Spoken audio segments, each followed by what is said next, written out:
gusta conducir con calidad y estilo. Busqué en muchos lados y Dunamis es el mejor rentacar. No solo los mejores autos, también 20% más económicos que la competencia.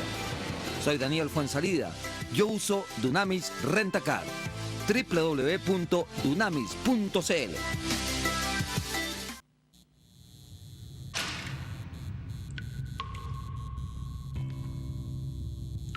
En los momentos más difíciles, cuando vemos todo negro y perdemos las esperanzas, se abre una línea directa.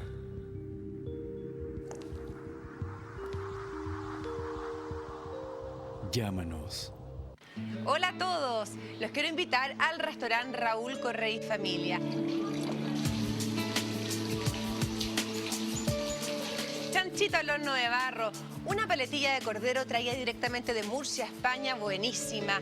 Tilapia porteña, el tradicional canastillo de papitas hilo relleno con ostiones y camarones a la crema.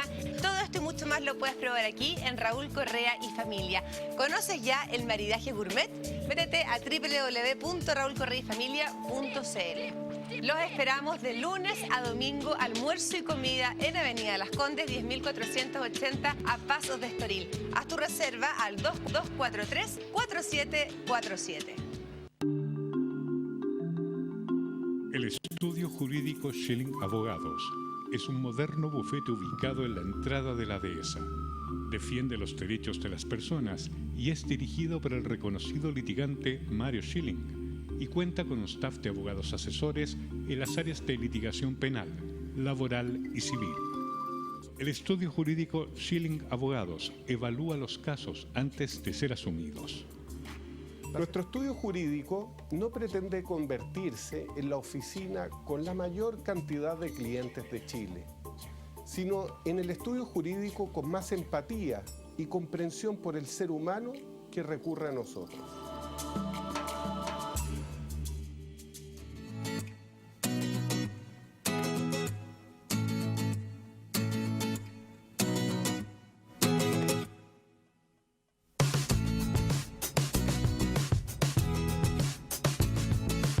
¿Cómo está, señora, señor? Gracias por la sintonía que nos brinda todos los días aquí en las pantallas de Vive a las 20 horas.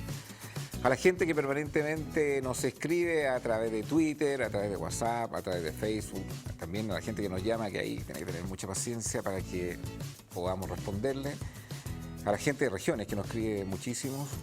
Hoy es el día de Cuerpo y Alma en Conciencia de Valores. Vamos a hablar acerca del cáncer, cómo enfrentar el cáncer, pero no solamente al que lo padece, sino que a los que rodean también al familiar o al paciente. Y usted puede debatir a través del hashtag CDB-cáncer, hashtag CDB-cáncer, o, como le dije anteriormente, WhatsApp, que es el gran medio en el cual nos escribe mucha gente. Nos acompaña para el debate de hoy el doctor Ricardo Silva, oncólogo de la Clínica Alemana. Gracias por estar aquí en Conciencia de Valores. La doctora Marisol Ahumada, que ya estaba con nosotros. Gracias por estar con nosotros. Hola, buenas noches. La enfermera Lea, lo dije bien, Derio. Muchas gracias por estar aquí también en Conciencia de Valores. Y la psicóloga Daniela Rojas, gracias por estar también aquí. Gracias por la invitación. Y doctor, quiero partir con algo que... Este es un programa que lo ve la ciudadanía en muchos aspectos, en otras áreas también. Cuando alguien tiene cáncer, le detectan un cáncer, los pacientes muchas veces dicen, bueno, que lo que tengo, le explican técnicamente, en una manera muy didáctica también lo que tiene, y siempre sale la palabra pronóstico de vida. ¿Ah? Y los médicos son muy reacios a decir eso. Este es el pronóstico de vida que usted tiene.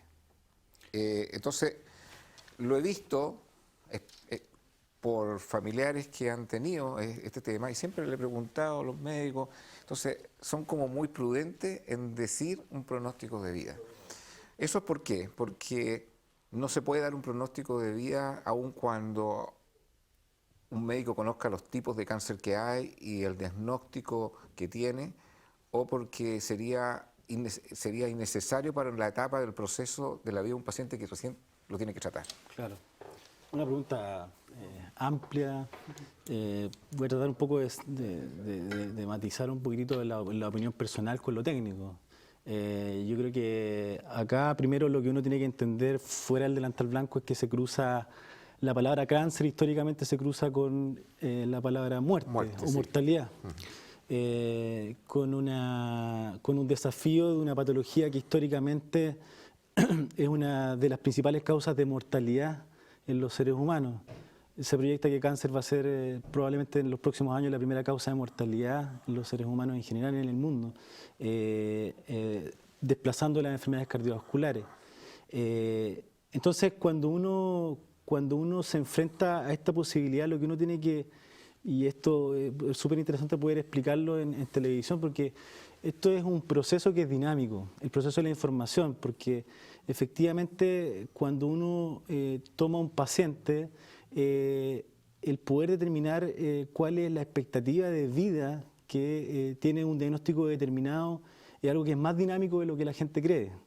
Es un proceso de diagnóstico muy complejo, que es un proceso de diagnóstico que involucra no solamente al oncólogo médico que recibe por primera vez al paciente, sino que a todo un equipo multidisciplinario que aborda este proceso de diagnóstico y de entendimiento de cuál es la génesis de su enfermedad para poder en el camino decir una respuesta un poco más concreta o acercarse a lo concreto que quiere el paciente. El paciente quiere respuestas concretas. Pero quiere respuestas concretas porque hay pacientes que no preguntan mucho. O sea, yo no sé cuál es la cultura que tiene un paciente para manifestar y decir, dígame, doctor, al tiro la firme, ¿cuánto me queda de vida? No sé cuántos pacientes de 10 que atiende que tienen cáncer que le hacen esa pregunta. Algunos ni siquiera le hacen la pregunta.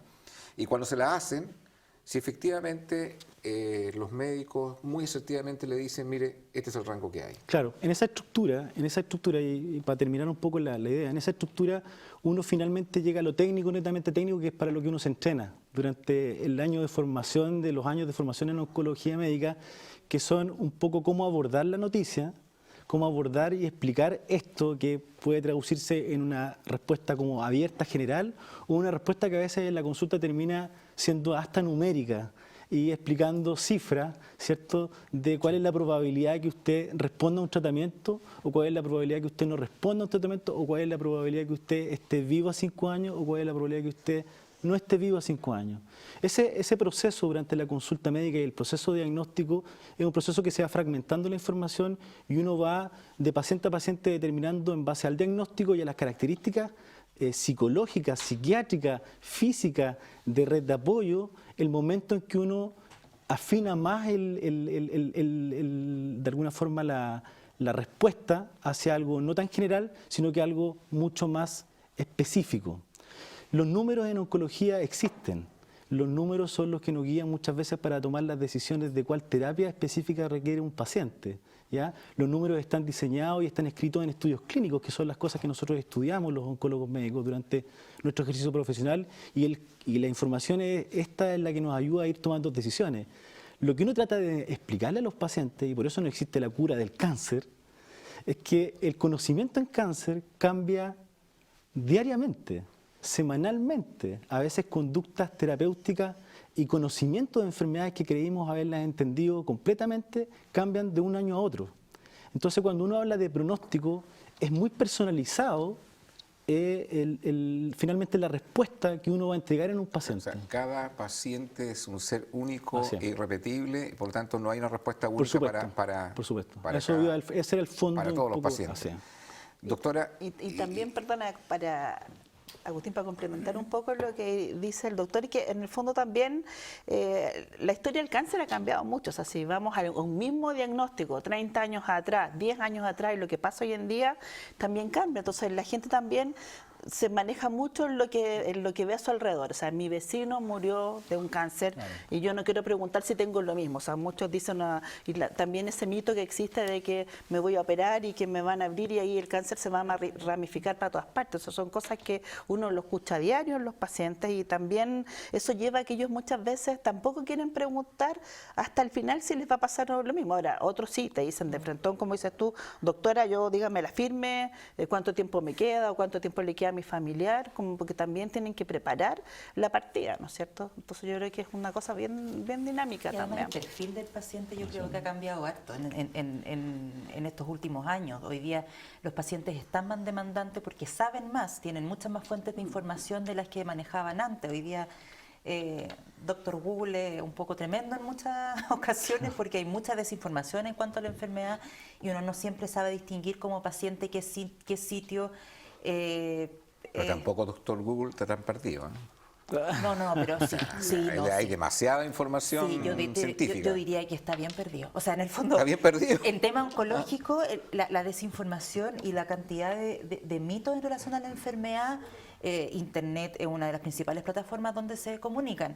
Existen sitios muy serios, pero uno como paciente no necesariamente va a saber discriminar, y sobre todo cuando uno necesita información y está más vulnerable, qué sitio es serio y qué sitio no. Pero los pacientes están más informados, queremos más respuestas, y claro, evidentemente que hay pacientes que se niegan a informarse, pero eso también es parte de la comunicación y es parte de la conversación.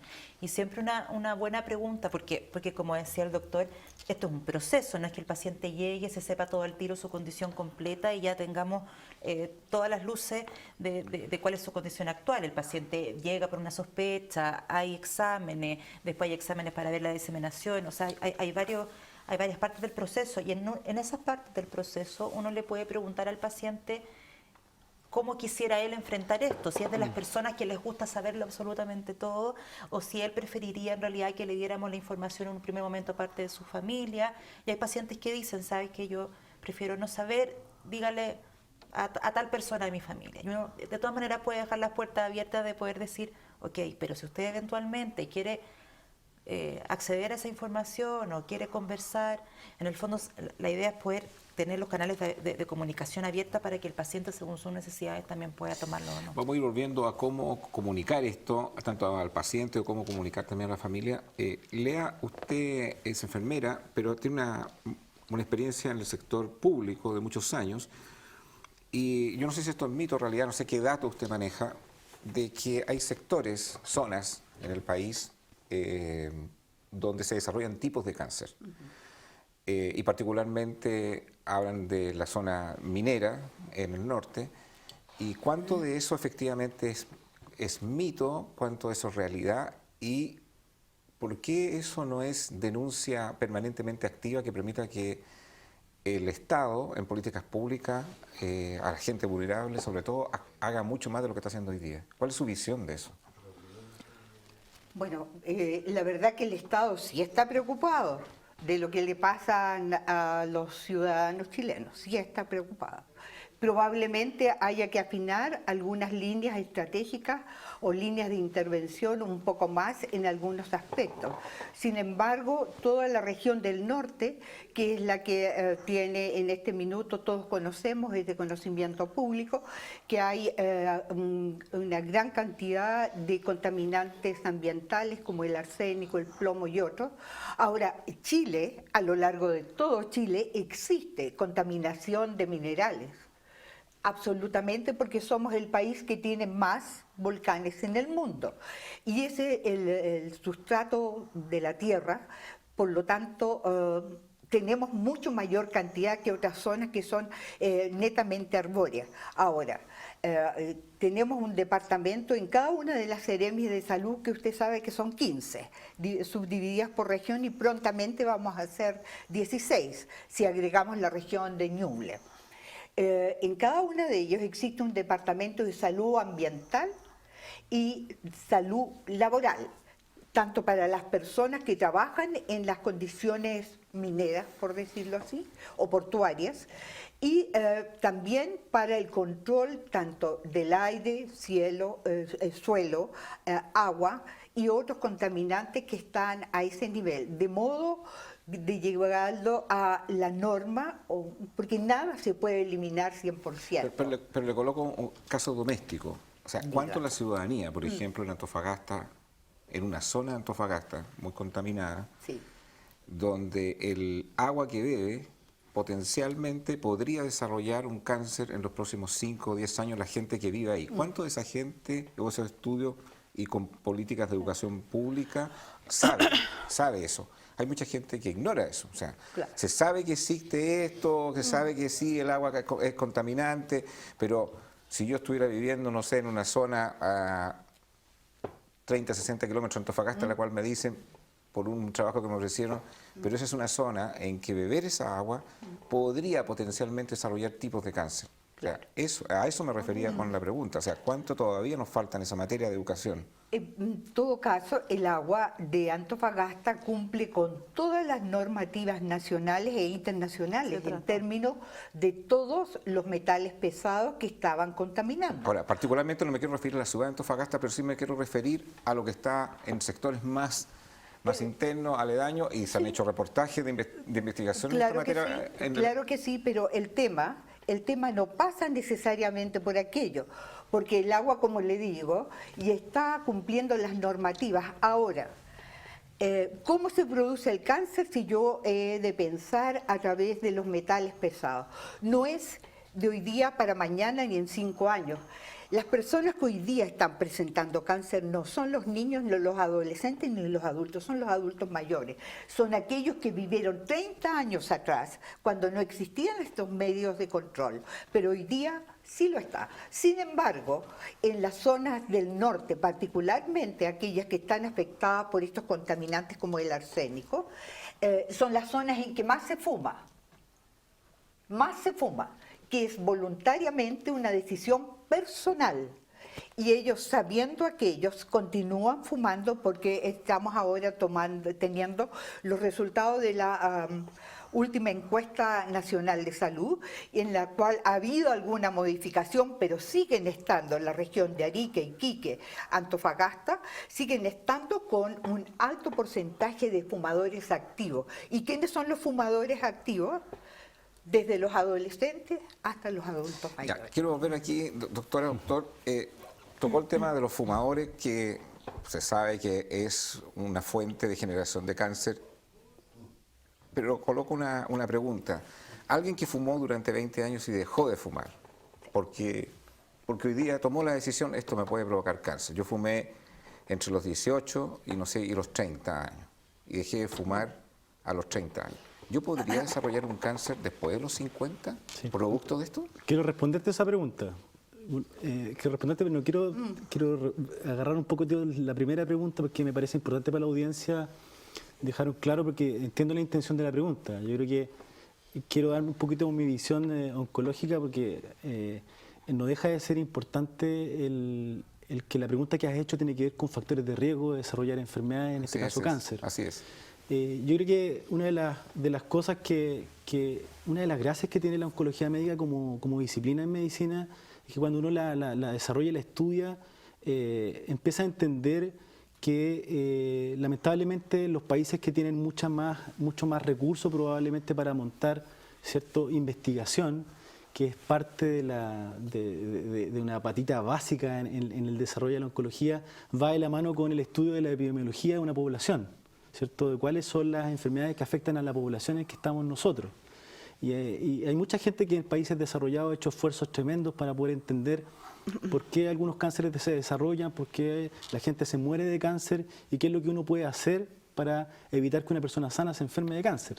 Y ahí es donde están los factores de riesgo. Entonces, yo creo que ¿cuáles son los factores de riesgo en Chile? Claro, a eso voy un poco. Y la pregunta iba enfocada un poco a que yo creo que efectivamente el gobierno y todos los gobiernos que han pasado, yo creo que he sido testigo como médico que se han hecho tremendos esfuerzos por tratar de avanzar en esto, y esta es una combinación un poco de montar políticas que hay que tener en un equilibrio en una serie de cosas, que van más allá de ser médico. Entonces, por ejemplo, te doy un ejemplo. Chile, cuando uno va a los congresos internacionales de oncología, todos cuando vemos las diapositivas que se presentan en los congresos grandes, estamos hablando de los congresos más grandes en Estados Unidos y en Europa, que hablan de cáncer y que son todos los años, donde asisten más de 30.000 oncólogos, hasta 50.000 oncólogos durante 7 días, se habla un poco de cuáles son las innovaciones en las terapias que nosotros de alguna forma proponemos a nuestros pacientes y que cambia de una velocidad que no te imaginas, o sea, tremenda.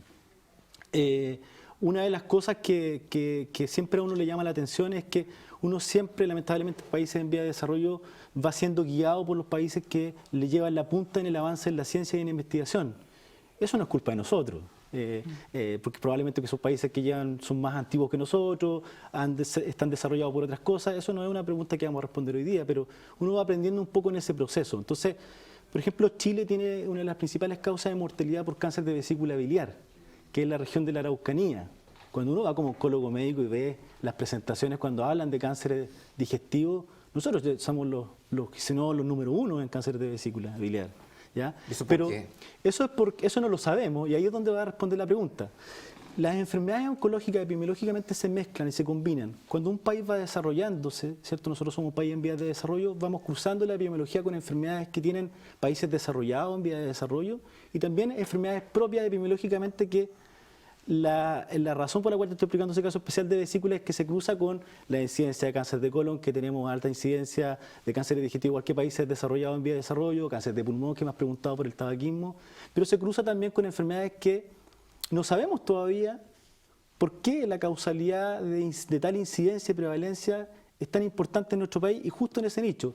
Y para terminar un poco la idea, ahí es donde va el foco de tratar de transversalmente desarrollar políticas de salud que vayan a abordar los temas más prevalentes y también los problemas de salud pública a lo mejor no son tan prevalentes pero que afectan a una población determinada, como lo ha hablado en el norte con el arsénico, el plomo o como la región de la Araucanía con el cáncer de vesícula. Y eso implica, ¿cierto?, entender como nación que hay que apostar, ¿cierto?, por mayores recursos probablemente en la distribución hacia la investigación en cáncer.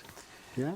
Y hacia la participación, de otros sectores, porque salud no solamente es responsable de que en la Araucanía exista mayor cantidad de cánceres digestivos, que sabemos que desde la región metropolitana al sur son los tumores digestivos, no solamente vesícula, que en vesícula durante los últimos 10 años, 14 años, ha bajado en más de un 18% la mortalidad por cáncer de vesícula, tanto así que hoy es la tercera causa de muerte en la mujer, cuando era la primera. El ejemplo no es para representar si hemos hecho las cosas bien o mal. La gente que está viendo la Araucanía se está asustando, va a empezar a viajar a Santiago. Pero el ejemplo iba diseñado hacia poder explicar que la oncología en general, cuando yo dije al principio que era un manejo multidisciplinario, lamentablemente va unida al desarrollo de investigación. No, está clarísimo. Pero contésteme la pregunta de mucha gente que fuma, aquí los camarógrafos pasan fumando aquí, llenan de humo.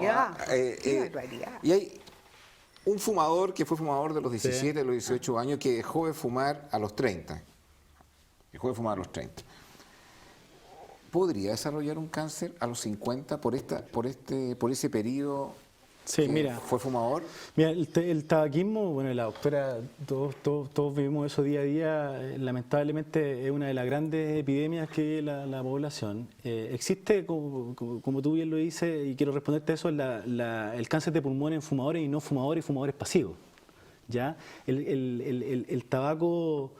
puede el paciente tomar dos caminos en la vida. Es principalmente la noxa sostenida la que genera el riesgo de pacientes. Y no solamente de cáncer. Fíjate que una de las principales causas de postración, de jubilación anticipada, es la enfermedad pulmonar obstructiva crónica o antiguamente conocido como enfisema pulmonar, que daña crónicamente a pacientes y que muchas veces termina siendo mucho más agresivo en la vida y puede dejar postrado a un paciente con oxígeno domiciliario durante años en una casa, versus el camino que tome hacia la malignización y hacer un cáncer. Pero cuando yo haya hecho una abstinencia de 15 años, no me es garantía de que... No es baja el riesgo. Baja el riesgo, pero no lo descarta. Uno en todas las enfermedades habla de riesgo. O sea, si por supuesto un paciente empieza, mientras más precozmente empieza a fumar, probablemente la cantidad de años que está fumando lo va a ser más propenso a que durante su vida pueda desarrollar cáncer. Ahora, no siempre hace cáncer tampoco. Y por el otro lado, tal como decía el doctor,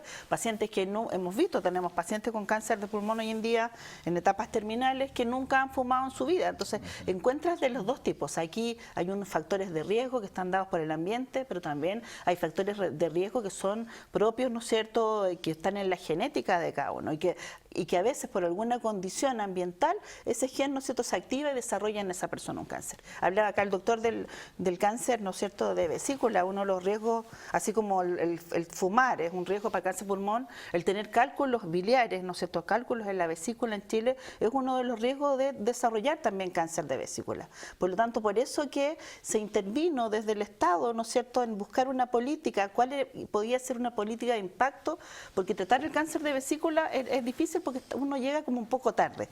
Pero si tratamos a las personas que tienen cálculo, haciéndole una cirugía y sacando la vesícula, tú vas a disminuir lo que decía Lea. O sea, hemos visto cómo ha ido bajando la tendencia en cáncer de vesícula por una intervención en que estamos sacándole la vesícula a personas que están con cálculo en etapas previas a la enfermedad. O sea, yo creo que y como se hace en cervicuterino, que se tratan las lesiones pequeñas, ¿no es cierto?, para que ese cáncer cervicuterino no se desarrolle en totalidad. Si ustedes quieren comprar un auto, yo les recomiendo la marca Chevrolet. ¿Dónde comprarlo? En el líder, que es Inalco. Ahí encontrará una gama de vehículos espectaculares, modelos, condiciones de pago. Y lo que es mejor, puede llevarse esa 4x4, doctora, Daniela, Lea. Fíjense, no sé si va a manejar una 4x4, Lea, pero no se preocupe. También hay sedán, de toda gama de modelos. Y lo que es mejor, en www.inalco.cl encontrará ofertas y condiciones de pagos espectaculares. Inalco es líder en Chevrolet. Daniela, los errores que se cometen por parte de los familiares cuando tienen a un familiar, perdón la redundancia, con cáncer, ¿qué hacer? ¿Cómo vivir ese proceso? ¿Cómo manejarlo? Porque no es fácil eso. Además es un evento que nadie espera. Y a veces eso descoloca a los hijos, descoloca o al esposo o a la esposa según quien esté viviendo esa enfermedad. A ver, es difícil hablar de qué pasa con el entorno sin hablar de cómo nuestra cultura enfrenta la enfermedad, ¿sí? Los familiares, los seres cercanos, los mismos pacientes tienen cierto tipo de respuesta porque la sociedad tiene una cierta narrativa, decimos en psicología, ciertas ideas preconcebidas sobre la enfermedad y eso influye directamente en cómo la enfrentamos. Y uno de los aspectos más centrales que yo te diría que caracterizan este enfrentamiento social tiene que ver con que tú con la enfermedad tienes que pelear, ¿sí? Y es súper común que uno ve de repente la enfermedad de un personaje público o la muerte de un personaje público y siempre los titulares son perdió la batalla o está peleando esta guerra y de hecho hablamos, por ejemplo, de combatir la enfermedad, hablamos de arsenal terapéutico, la gente habla de una guerra. Claro, de campañas contra el cáncer, lo cual no tiene mucho sentido porque uno puede estar contra una enfermedad, uno no está contra el cáncer y a favor de la hepatitis, por ejemplo, ¿no? Okay, pero hablamos desde ese lugar. ¿Y eso está bien o está mal? Yo creo que no está bien. Pero un paciente que tiene déjame explicar. Pero un paciente que tiene cáncer y es optimista o tiene un estado anímico para enfrentar la enfermedad con fuerza, con fe, como quiera usted llamarle, versus otro que se deprime, otro que se angustia, ¿los resultados son iguales? A ver, lo que pasa es que tiende a pensarse de que no, porque además tiende a pensarse, y eso es un mito, de que los factores psicológicos son los que provocan la enfermedad, ¿no? Te lo voy a preguntar también eso. Sí, porque en el fondo... Lo adelantó, ¿eh? Sí, me adelanté, porque eso es una de las cosas que, y de hecho ha salido mucho este año también en los medios de comunicación, de que hay razones psicológicas directas en la causalidad de la enfermedad, ¿sí? Y para lo cual no hay absolutamente ninguna evidencia, y no porque no se haya estudiado, se ha estudiado muchísimo. Entonces, ¿qué pasa con eso? Reconózcame que hay personas que viven cuadros de crisis y que a los pocos meses desarrollaron un cáncer. ¿Eso no tiene ninguna explicación? Pero también hay muchas científicamente personas... eso no está probado. No, ya hay personas que no tienen ningún cuadro de crisis y desarrollan la enfermedad igual. O sea, en el fondo... Eso es mito, entonces. Claro, y en virtud de la estadística uno puede relacionar cualquier cosa. O sea, no sé, por ejemplo, yo puedo hacer una charla a 20 mujeres con cáncer de mama y se les pregunto cuántas de ustedes andaban en micro antes de la enfermedad. 18. Entonces yo puedo determinar entonces que andar en micro es un factor de riesgo para el cáncer de mama. Y esas son las relaciones que hoy día se hacen en oncología. Entonces, volviendo a la pregunta, cuando tú crees, y está súper asentado en la sociedad, e incluso aparecen médicos hablando del tema, de que hay factores psicológicos como causa de la enfermedad, crees también que son los factores psicológicos los que te pueden llevar a enfermarte más o a sanarte. Entonces, lo que termina pasando es que a los pacientes se les pone una carga adicional a su enfermedad, de que tienen que pelear contra ella, de que tienen que luchar, de que tienen que pensar positivo, no pueden tener miedo, tienen que estar contentos, tranquilos, relajados. Entonces, y tú piensas, bueno, a un paciente que le diagnostican un cáncer, la probabilidad de que no tenga miedo, de que en algún minuto no piense en la muerte, de que no esté triste, es imposible. Y lo que pasa con los pacientes que piensan... vuelvo al tema porque la ciudadanía que nos ve en este programa a lo mejor tiene una visión contraria a lo que tú señalas.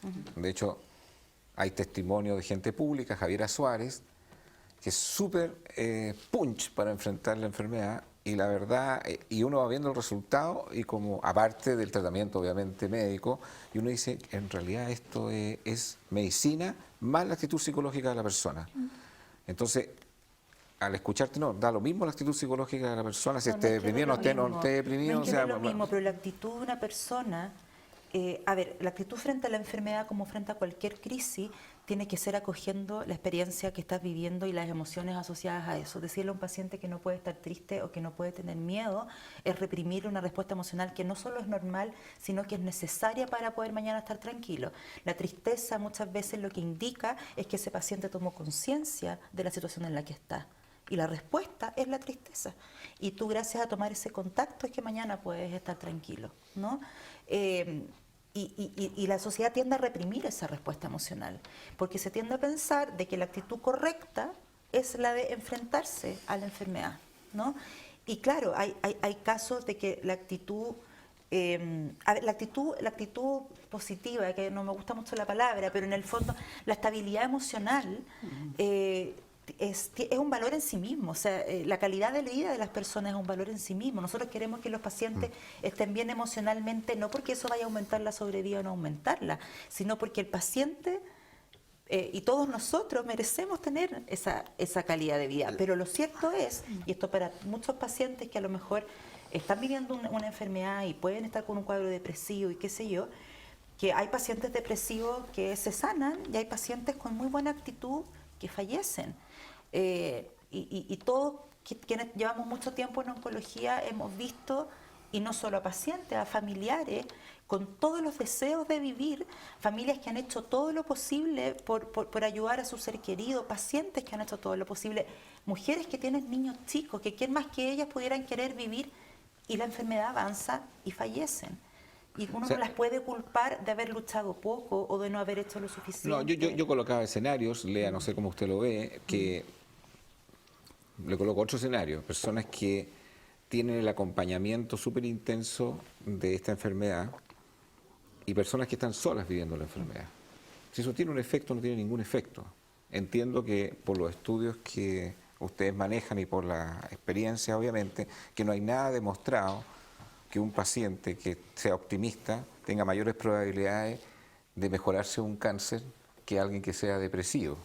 Pero y tampoco podríamos decir, da lo mismo si él está acompañado o da lo mismo si él está solo. O sea, porque estoy haciendo esa lectura, entonces me gustaría saber la visión de Lea. Claro.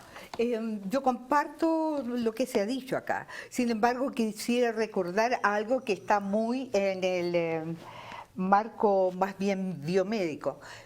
El cáncer se produce por la alteración o mutación de una célula. Si eso no ocurre, no hay cáncer. Ahora, todos los seres somos seres holísticos. Tenemos un conjunto de aspectos biopsicosociales y por lo tanto no somos divisibles solamente hacia un órgano o la célula que se enferma. Por cierto, por cierto, que todo este ambiente que rodea al paciente, allá su familia, marcan el cambio que tenemos que hacer en oncología. Es el cambio hacia un nuevo modelo de atención centrado en el paciente y su familia, donde la situación de las personas que estén solas, porque cada vez el cáncer está afectando menos a la gente joven y mucho más. El 78% de los fallecimientos por cáncer ocurren en las personas que son adultos mayores. Afortunadamente los niños hoy día se mejoran en un 78%, tienen una sobrevida fantástica. Y los adultos que llegan a tiempo a su tratamiento cada vez viven más. Por lo tanto, cada vez vamos a ver más pacientes con cáncer que viven más. Entonces, ¿qué buscamos? Calidad de vida. La calidad de vida, no hay una receta, la calidad de vida se obtiene con este modelo de atención del paciente oncológico, con este acompañamiento a lo largo de todo su proceso de salud e enfermedad y con su familia participando en el proceso, no más que el doctor tome la decisión, no más. El doctor tiene que tomar la decisión en un comité oncológico. Porque de lo contrario, él también se equivoca igual que yo, usted y nosotros. Ahora, a propósito de las equivocaciones, doctor y doctora, a algunos les pasa lo siguiente, estos son, yo tengo que tocar temas de la vida cotidiana de las personas frente a esta enfermedad. Algunos dicen, pero mejor pídete otra opinión médica. Y lo voy a colocar en un caso más extremo, ¿qué opinan de esto? Algunos dicen, mira, es que yo creo que es mejor que vaya a la clínica alemana que la FAM, o un hospital público. O un hospital público. Y algunos dicen, eso no pagues la hotelería porque te va a salir carísimo, y lo que te van a dar en la clínica alemana va a ser exactamente lo mismo que te van a dar en un hospital público o en la FAM. Y otros dicen, no, porque la calidad del profesional es distinta. Y otros dicen, además van un poco más allá, además si tú dices recursos económicos, yo creo que este tipo de cáncer, o este cáncer, a lo mejor si tuviera la posibilidad de ir al hospital top de Estados Unidos, probablemente el resultado podría ser incluso mejor. ¿Qué pasa?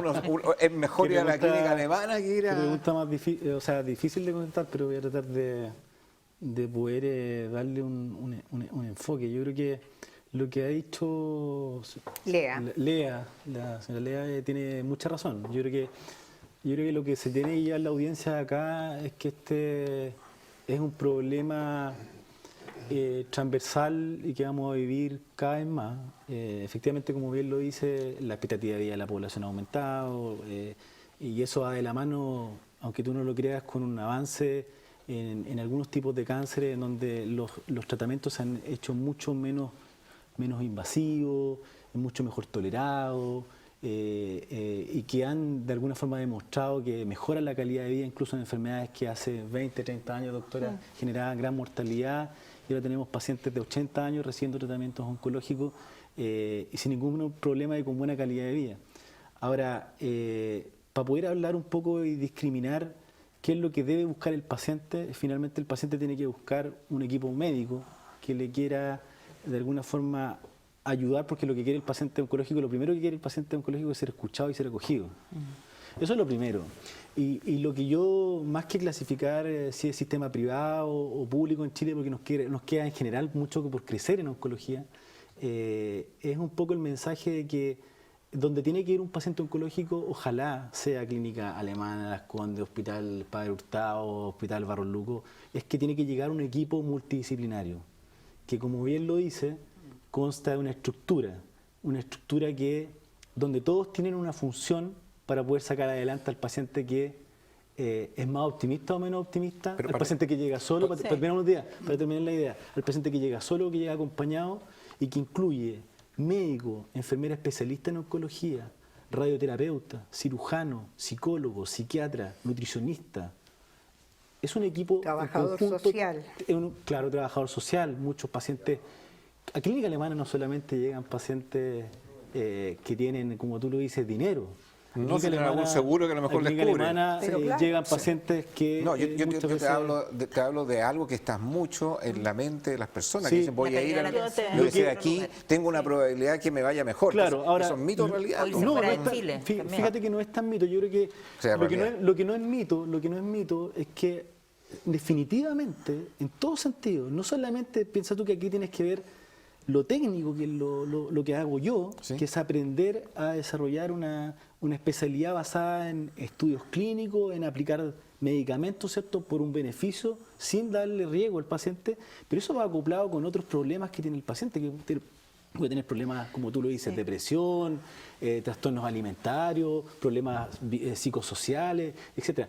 Y por eso te digo que el éxito, los tratamientos oncológicos no son que yo te doy un antibiótico, como te doy un antibiótico y te doy 7 días y después se trata tu infección pulmonar. Son tratamientos que duran meses y a veces tú pasas de la mano con el paciente años. Entonces, en ese sentido, el éxito final de ese paciente, si realmente tú le diste un beneficio al paciente, está determinado por el enlace que se genera en todo este manejo multidisciplinario. Agustín, yo quiero completar un poco Ahora quiero hacer una pregunta complementaria a eso, pero reconózcame ese equipo multidisciplinario, con todos esos recursos, con toda esa experiencia, porque el tema de la experiencia también es relevante, con todo ese profesionalismo y especialistas, hay instituciones que no lo tienen. Hay un sector público que no lo tiene, hay otro que no lo tiene, y por eso vuelvo a hacer la misma pregunta. O sea, verdaderamente ya no es tan mito que efectivamente donde hay estas clínicas, tanto alemanas o como otras, podría recibir una mejor atención que significaría cometer menos errores con el punto de tratamiento. Yo creo que es muy importante. No, yo creo que eso lo quería hacer desde que llegó. Eso es lo que quería. Yo creo que es una pregunta compleja para poder responder solamente en poco tiempo, pero fíjate que lo que yo creo que todo el ambiente oncológico, desde las escuelas de la gente que forma oncólogos, las escuelas de medicina que están haciendo becas de oncología, o las escuelas de enfermería que están desarrollando la especialización en oncología, en enfermería, el modelo de psiquiatría, de psicología. Fíjate que hay una transición en este momento en Chile en donde esta especialidad está en una vía de desarrollo. Estamos probablemente en una zona gris en donde probablemente yo creo que se están haciendo cosas. Ahora, somos un país largo, bastante heterogéneo, y yo creo que estamos viviendo procesos que es difícil pensar de que podemos fijar plazos y decir, ¿sabes qué? De aquí a una década vamos a tener todos los hospitales regionales de cada región, va a tener el mejor equipo multidisciplinario tal como lo tiene la clínica X, que tiene mayores recursos que nosotros. Yo creo que la voluntad desde el punto de vista médico de la gente que hace oncología en Chile, la más antigua, la más nueva, el espíritu en general de todos los equipos hacia profesionalizar más esta especialidad, ¿ya? Yo creo que eso está. Probablemente se combina lo que vas tú, se combina un poco con la carga probablemente asistencial que tienen algunos centros, ¿ya? Los espacios que tienen para acoger a estos pacientes. Y claro, como tú bien lo dices, y ahí no tengo una justificación, que esa es una pregunta que no probablemente me voy a tener que hacer a mí, es por qué algunos centros hospitalarios privados o públicos tienen más afiatados y más desarrollados estos equipos multidisciplinarios que otros. Yo quiero tocar un poco el tema de eso. O sea, yo entiendo tu pregunta y hacia dónde va, pero también un poco para dar tranquilidad ¿no es cierto?, a todas las personas que nos están viendo hoy en día.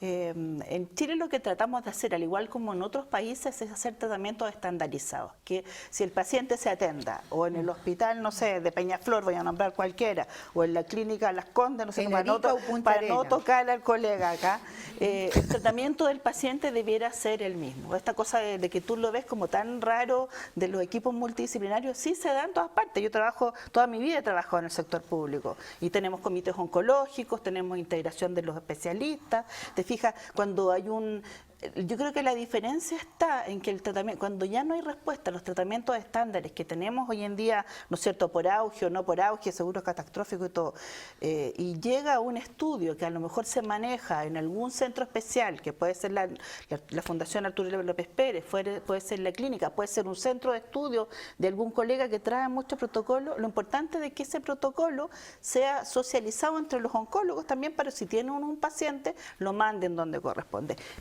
Tú decías como los pacientes si tienen que tener las alternativas, el paciente tiene que tener y poder hacer todas las alternativas que quiera. A mí ayer justamente un paciente que tiene una enfermedad bastante avanzada, que ya había completado sus ciclos destinados en el hospital que estaba haciendo su quimioterapia, me decía, doctora, el doctor me dijo que ahora había avanzado, ya no había nada que hacer y yo quiero pedir otra opinión, lo mismo que decías tú. ¿Qué me recomiendas? ¿Pido otra opinión o no? Resulta que mis hijos me quieren llevar a esta institución. Entonces yo le quedo mirando y le dije, mire, hay que ver las cosas, porque uno también, en estas cosas, si la enfermedad avanza y el paciente muere, no tenemos que olvidar que para esa familia es su muerte, su despedida, se le fue no sé, su esposo, su padre, su hijo, y tienen que quedar, el paciente va a morir, pero la familia que queda tiene que quedar con la sensación que hizo todo lo necesario para mirar la enfermedad y tratar la enfermedad también de la persona. Quedarse con esa tranquilidad de conciencia, porque si no, también te acompaña en todo lo que nosotros llamábamos antiguamente, ahora no voy a usar más la palabra porque yo sé que no es así, pero en la parte como más patológica del duelo. O sea, no te puedes quedar pegado. Tenemos que ir a una pausa comercial y a la vuelta les voy a hablar de estos mitos, como para ir concluyendo, porque son mitos que tiene la gente. Ya volvemos.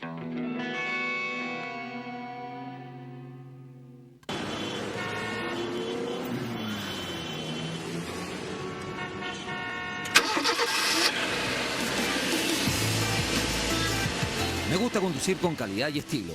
Busqué en muchos lados y Dunamis es el mejor rentacar. No solo los mejores autos, también 20% más económicos que la competencia. Soy Daniel Fuensalida. Yo uso Dunamis Rentacar. www.dunamis.cl.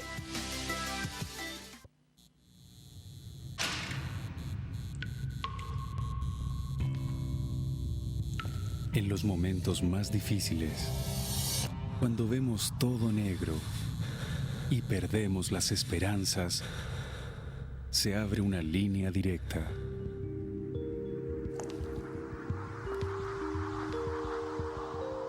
Llámanos. Hola a todos, los quiero invitar al restaurante Raúl Correa y Familia.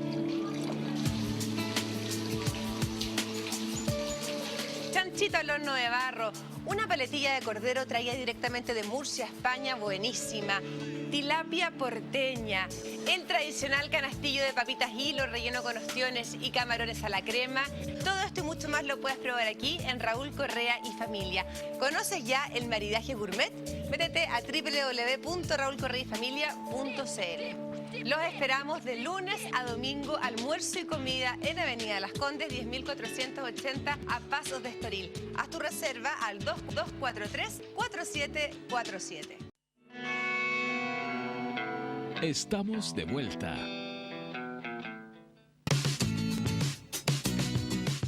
Sigue debatiendo a través de las redes sociales en CDB-cáncer. A ver, está claro que no hay nada científico demostrado que un paciente que es optimista frente a la enfermedad y uno que a lo mejor le causa depresión vaya a incidir en el resultado fisiológico. Quizás sí en la calidad de vida, para entendernos un poquito más. Pero hoy los estudios nos demuestran que hay algo en eso. Quizás a futuro hay algo que sí lo demuestra. Usted va a cambiar de opinión, seguramente. Pero esto no es un tema mío. No, es que está dando la visión. La verdad es que yo tengo que interpretar a mucha gente en esto, porque mucha gente dice, no, si tú eres optimista vas a luchar con la enfermedad porque está demostrado que el que es optimista se sana. La verdad es que eso no está demostrado ni científicamente. Lo que sí está demostrado es que a nivel de calidad de vida apoya muchísimo eso. Respecto al tema de las clínicas, efectivamente hay, digamos la verdad en esta cuestión, o sea, hay clínicas que tienen todo el equipo profesional multidisciplinario que permite tratar mejor al paciente. hay otros lugares en Chile que ese equipo multidisciplinario no está y por lo tanto hay que tratar de que a través de distintas otras instancias de red se genere. Eso es así. No, pero yo ahí lo voy a rebatir. Bueno, lo voy a rebatir. Yo trabajé 20 años en el el Instituto Nacional del Cáncer, que es un centro público. Sí, pero el Instituto y Nacional teníamos del Cáncer, excelente, y tenemos, sí, o sea, y tienen, porque ya sí, no soy ahí. No, sí, pero es que es especialista, o sea, el Instituto Nacional del Cáncer. Por eso, uno espera que... Sí, pero yo le estoy hablando del hospital, de no sé, de que está en Tacna, o sea, créame que no es lo mismo que el Instituto Nacional del Cáncer. Bueno, o no sé, bueno, le digo yo, porque no quiero meter a nadie en el tema. Dejamos también que hay regiones que efectivamente desarrollan ciertos tipos de cáncer. Eso está demostrado y es científico. Pero eso no vamos a asustar a la gente de la Araucanía, ni tampoco a la gente que está viviendo en Antofagasta. Hablamos del tema del tabaco, que también dijimos en esa materia que es un factor de riesgo potencial. O sea, por mucho que una persona a lo mejor fue gran consumidor, 15 años de fumador, y que después, 20 años después no lo fue, eso no significa que no lo vaya a desarrollar a futuro. Eso también está demostrado. Claro. Pero tiene menos riesgo. Pero ¿qué opinan de otros temas que tienen que ver? De ahí vamos, si quieres, debaten los puntos anteriores, pero esto de que ciertas bebidas light, los productos dietéticos, los productos que tienen todo esto de reducción de calorías, son productos que desarrollan, por el componente aspartame, efectivamente desarrollan cáncer. ¿Qué opinan de eso? Yo creo que lo que la población se tiene que quedar un poco algo, se habló de mutación ahí, esbozó algo. Lo que uno tiene que entender un poco para que sea didáctico y la gente comprenda que por esta razón que yo voy a decir no existe la cura de esta enfermedad. Y no es una enfermedad, son un subgrupo de enfermedades. Muchísimas. Tú naces con una firma genética, ¿ya? Una firma genética, que es tu ADN, ¿ya?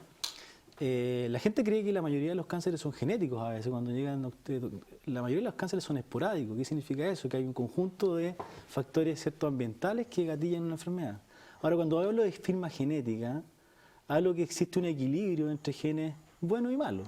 Todos tenemos genes malos y genes buenos. Lo que pasa es que tenemos capacidad, el ser humano tiene capacidad de controlar a los genes malos. ¿Y cómo se controla? Esos son mecanismos controladores propios tuyos, ¿ya? ¿Cuáles? Son cosas como más... Son como más eso ya estamos hablando de la mecanística que tiene que ver con mecanismos de inmunidad. Pero lo que te quiero representar un poco es que hay un equilibrio siempre, ¿ya? Para que tú gatilles una enfermedad como cáncer o muchas otras enfermedades que no son cáncer, hay factores ambientales que hacen que estos genes malos que están silenciosos despierten, ¿ya? De esas asociaciones y factores ambientales, probablemente hay unos poquitos que conocemos. Dentro de ellos está el tabaco, dentro de ellos está el alcohol en algunos tipos de cánceres, ¿cierto? Dentro de ellos hay algunos químicos, virus de hepatitis, como hemos conocido actualmente, papiloma humano. pero no conocemos todo. Entonces, es un mito que oye, ¿no? La sacarina, lo que pasa la Coca-Cola cero, es bien importante este mensaje, y ahí es donde se cruza todo lo que tiene que ver con políticas de alimentación y todo este boom de que hay una relación entre la alimentación y el cáncer.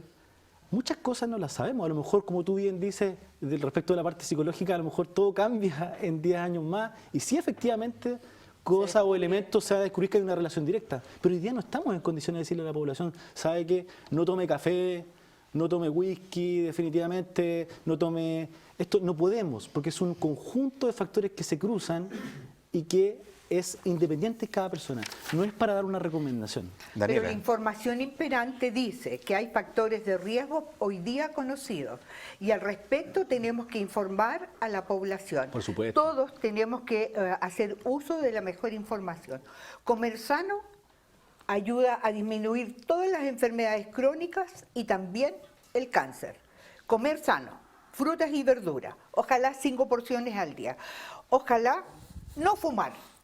Tener una actividad sexual responsable, ¿sí?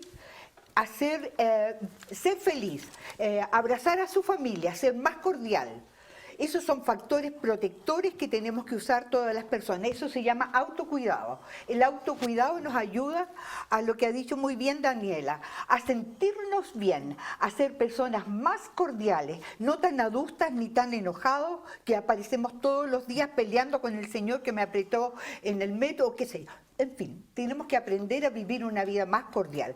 La cordialidad nos provoca bienestar. Todo eso es autocuidado. Sin embargo, el cáncer tiene factores de riesgo que le son propios. Por ejemplo, la radiación ultravioleta, que no necesita dinero, ni necesita gastar en grandes cosas, solo necesita informarse. Por ejemplo, protegerse de la radiación ultravioleta en Chile, invierno y verano, vale decir todo el año, entre las 10 y las 16 horas. Fundamental, todos, particularmente los niños y adolescentes y los adultos mayores como yo. ¿Por qué? Porque la radiación ultravioleta se acumula y a los 25 años ya mi cuerpo ha recibido toda la radiación ultravioleta que podría haber recibido a lo largo de la vida si me hubiera cuidado. Y entonces soy proclive a los cánceres de la piel. A los cánceres de la piel que afortunadamente son poco mortales, excepto el melanoma maligno, con honrosas excepciones, cuando son detectados en los estadios iniciales. Y lo otro muy importante. Bueno, no da el tiempo, quiero dar la palabra a Daniela. Espérate, es muy importante para que la población se informe. Tenemos vacunas que nos ayudan a protegernos. Fíjese que el Programa Nacional de Inmunización es gratis para todos. Personas beneficiarias del seguro público y privado. El Programa Nacional de Inmunización otorga a nuestros niños y al personal de salud o personas de riesgo gratis la vacuna contra la hepatitis B, que previene el cáncer del hígado. La vacuna contra el HPV o el virus del papiloma humano, que probablemente dentro de unos 20 años casi no vamos a tener cáncer. Ya nos están colocando la musiquita porque está terminando el programa. Pero quiero conceder, porque tú querías acotar algo con relación al tema de la psicología en el paciente. Sí, quería acotar algo que en el fondo no es que dé lo mismo si el paciente está bien o no, si está acompañado o no.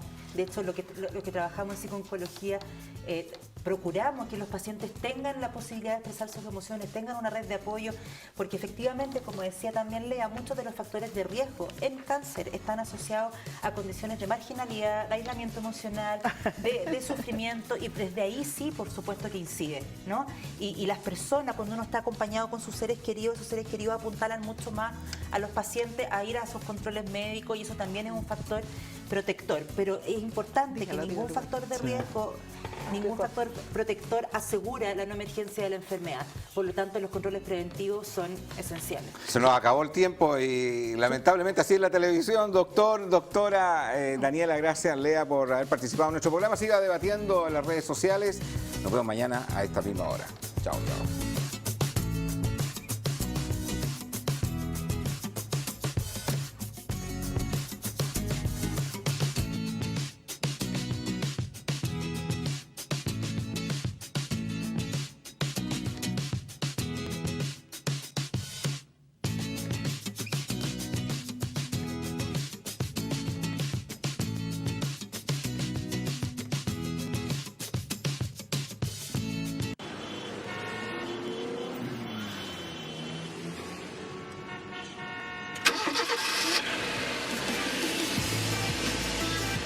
Me gusta conducir con calidad y estilo. Busqué en muchos lados y Dunamis es el mejor rentacar. No solo los mejores autos, también 20% más económicos que la competencia. Soy Daniel Fuensalida. Yo uso Dunamis Rentacar. www.dunamis.cl